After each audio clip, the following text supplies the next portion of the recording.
Assalamualaikum warahmatullahi wabarakatuh. Saya Nika Nevikania, NPM 21013010016.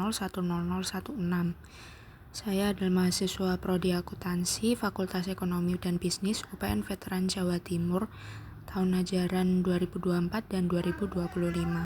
Di sini saya akan menjelaskan ringkasan dari bab ketiga untuk materi pada minggu pertama, yaitu Planning, Design, and Implementation of Enterprise Resource Planning System atau perencanaan, desain, dan pelaksanaan dari ERP System. Memasuki subbab pertama yaitu pengembangan sistem tradisional, yang mana sistem tradisional ini akan dibandingkan dengan sistem ERP. Siklus dari pengembangan sistem tradisional ini mencangkup definisi masalah, studi kelayakan, analisis sistem, desain terperinci, kemudian implementasi, dan pemeliharaan berupa pelaksanaan dan pemantauan. Pada definisi masalah ini, kegiatan yang berlangsung itu berupa proses identifikasi masalah terhadap sistem yang digunakan pada saat ini. Dan proses identifikasi masalah ini dilakukan dengan wawancara dan juga mengumpulkan data-data. Kemudian fase yang kedua yaitu studi kelayakan dengan cara menilai kebutuhan dari proyek sistem, termasuk menilai kelayakan teknis, ekonomi, dan manajemen dari sistem. Kemudian kegiatan yang ketiga adalah analisis sistem, yaitu melakukan analisis secara terperinci terhadap sistem pada saat ini, termasuk proses arus informasi dan juga kinerja dari organisasi.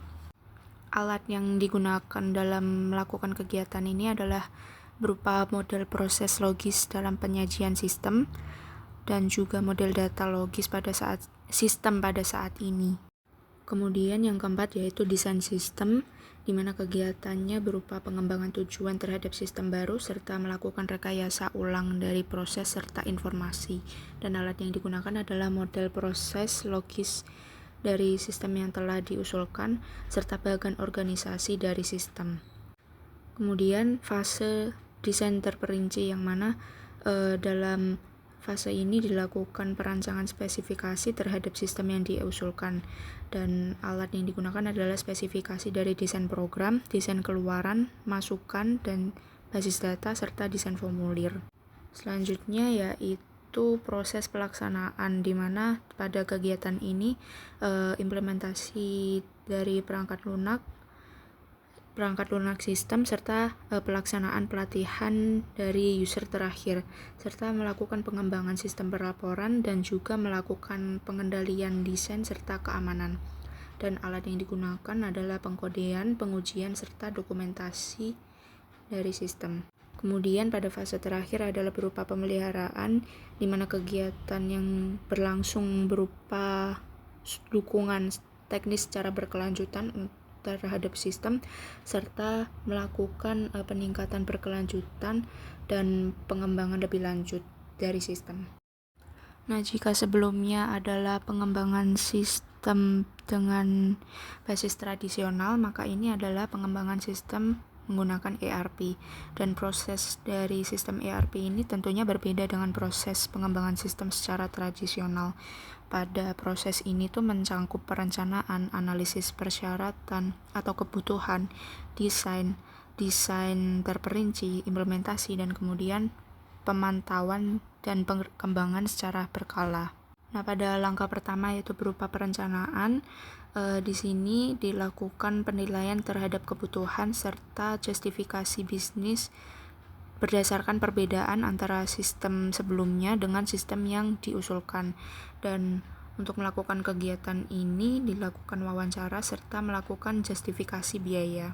Kemudian langkah selanjutnya adalah analisis kebutuhan, di mana pada kegiatan ini dilakukan analisis proses bisnis pada saat ini dan menentukan proses yang akan didukung serta memilih sistem ERP. Kemudian langkah selanjutnya adalah melakukan desain, yaitu merekayasa ulang proses bisnis di sekitar model praktik yang dinilai lebih terbaik dari sistem ERP dengan menyesuaikan perangkat lunak yang ada. Dan pada proses ini disarankan untuk menggunakan praktik yang dinilai lebih baik dalam melakukan atau melangsungkan metodologi ERP atau menyesuaikan sistem yang ada.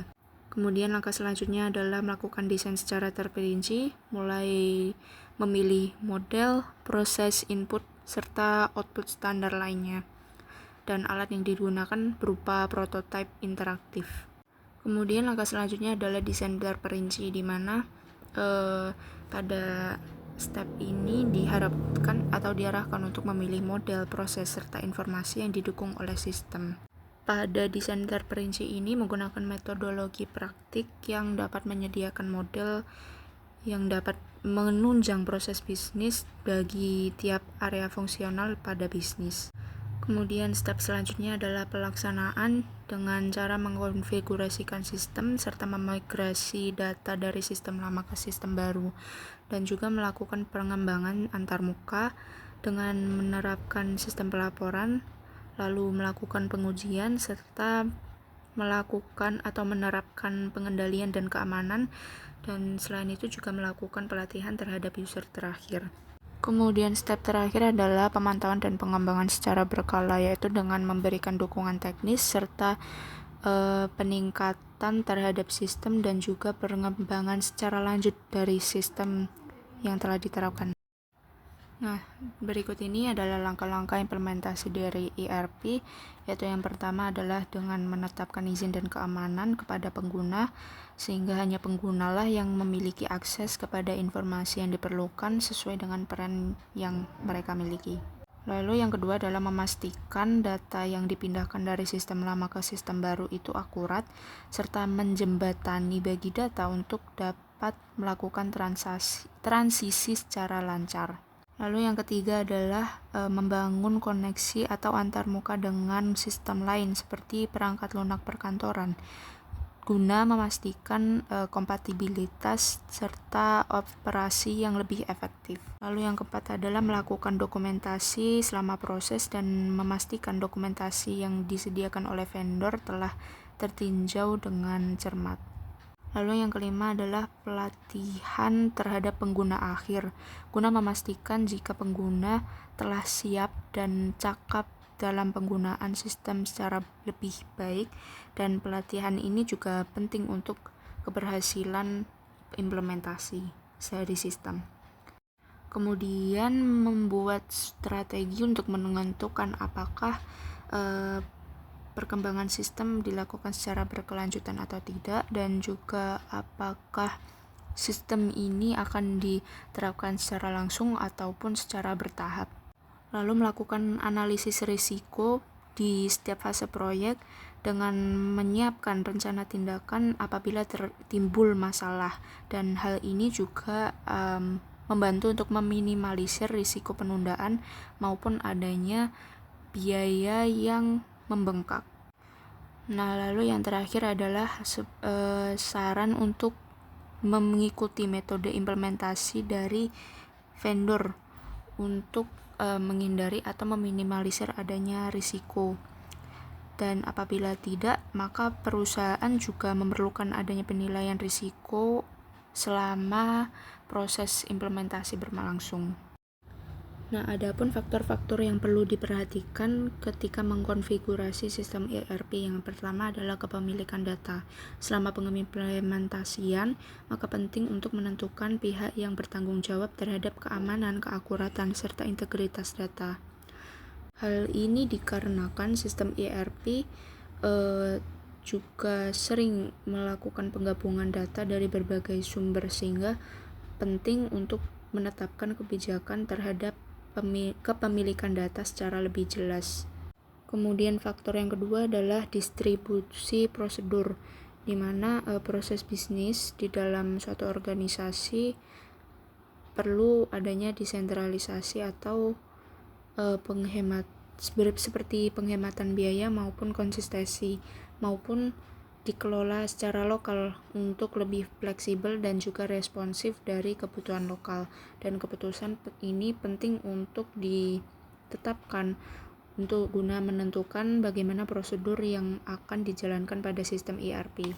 Kemudian faktor lainnya adalah transaksi, yaitu apakah ERP menyediakan jejak audit dari transaksi pada level yang dapat dilacak atau mungkin pada level agregat.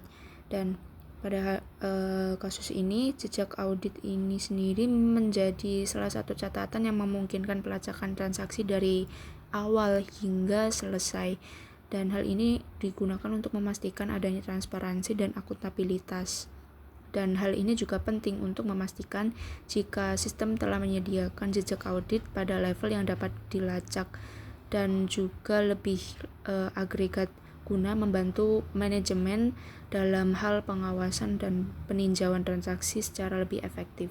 Kemudian faktor yang terakhir adalah manajemen data, yaitu dengan menentukan apakah ERP mendukung manajemen data terpusat repositori utama atau mendukung manajemen data lokal. Dan maka pada faktor tersebut maka ERP harus dapat mendukung kebutuhan perusahaan dalam hal memanajemen atau mengelola data baik secara terpusat maupun pada level lokal. Dan sistem juga diharapkan dapat lebih fleksibel dalam mendukung berbagai model manajemen data, sehingga lebih bisa disesuaikan dengan kebutuhan operasional dari perusahaan. Baik, sekian itu tadi ringkasan dari bab 3 materi pada minggu ini. Atas kurang lebihnya mohon maaf. Wassalamualaikum warahmatullahi wabarakatuh.